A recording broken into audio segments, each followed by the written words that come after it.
La chronique éducation canine avec Michel Lacasse, une présentation de l'animalerie Jocazo du 236 Notre-Dame-Maniwaki, où l'on retrouve des produits de qualité qui combleront vos animaux de compagnie. 449-1738. Dans l'émission Anne le matin, Anne-Étienne vous présente maintenant sa chronique du jour.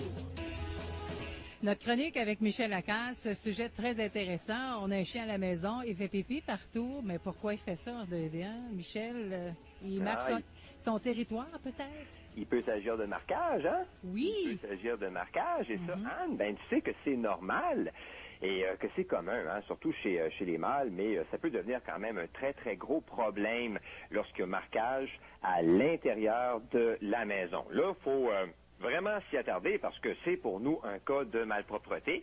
Et je peux te dire, que je suis déjà allé chez des gens dont les bonnes murs étaient à refaire et dont une partie du mobilier était à changer complètement à cause des trop nombreuses souillures. Là. Alors, pas besoin de te dire que ces gens-là étaient vraiment découragés et on peut très bien les comprendre.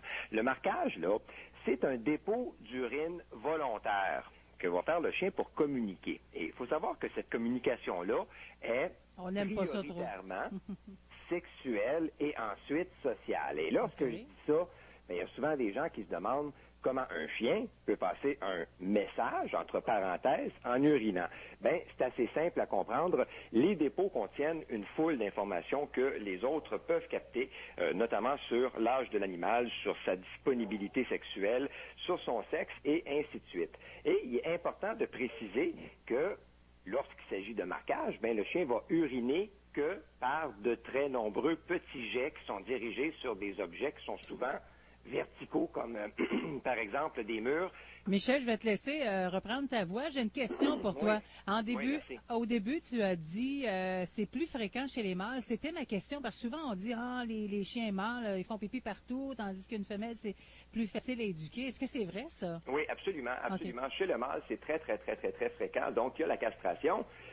Et lorsque le chien fait du marquage, il faut savoir que la castration est vraiment efficace. Il y a un 20% de chiens qui vont continuer à marquer. Okay. Maintenant, avant de parler des façons de régler le problème, justement, il faut mentionner que c'est quelque chose, je te dirais, hormonal chez le chien, qui a une sexualité comme ça. Où je veux en venir avec ça, c'est qu'une femelle peut très bien marquer qu'une fois ou deux seulement par année, seulement lorsqu'elle a des désirs ou des périodes de désir sexuel. Alors, c'est dans un fort pourcentage saisonnier chez elle, alors que le mâle, lui, peut plutôt avoir, un comportement de marquage à longueur d'année, parce que dans son cas, les périodes de désir sont présentes de façon permanente. Comment on fait pour régler tout ça? Comment on fait pour que le marquage cesse à l'intérieur de la maison?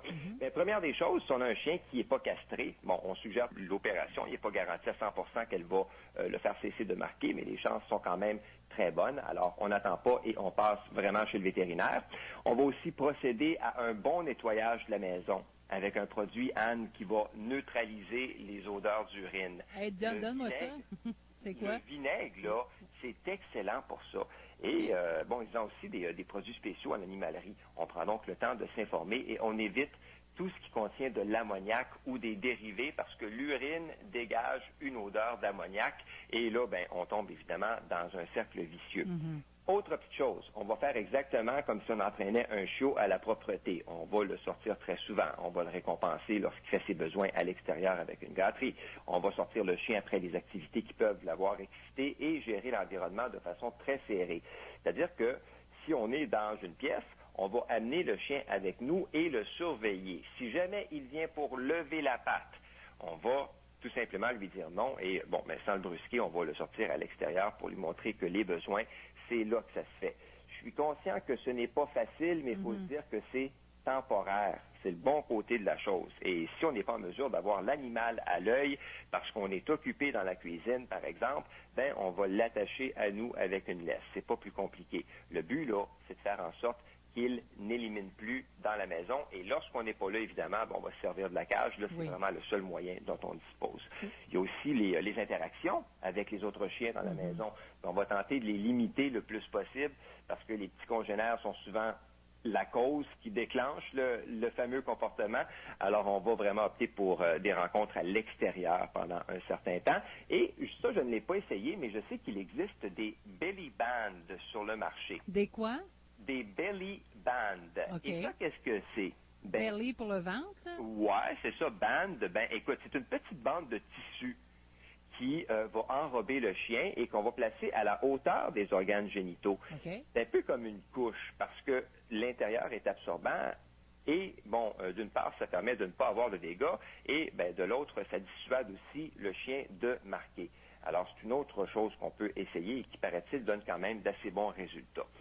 Alors, comme tu peux voir, il y a des solutions qui sont quand même simples pour régler le problème du marquage urinaire à l'intérieur. Ce qu'il faut, c'est de la patience, une bonne gestion de l'environnement, recommencer l'entraînement à la propreté et ça se règle souvent en quelques semaines. Et je termine là en disant que pour ceux qui ont un chien qui s'arrête à chaque poteau lors des promenades, j'invite toujours les gens à marcher le chien à leur gauche, donc de l'autre côté du trottoir. Ah oui, oui. Ça qui permet, ça permet moins d'interruptions lors des promenades parce qu'il y a moins d'odeur finalement. Ah, merci beaucoup. Merci pour les bons conseils, puis on se reparle la semaine prochaine. Absolument. Merci. Bye-bye, Anne.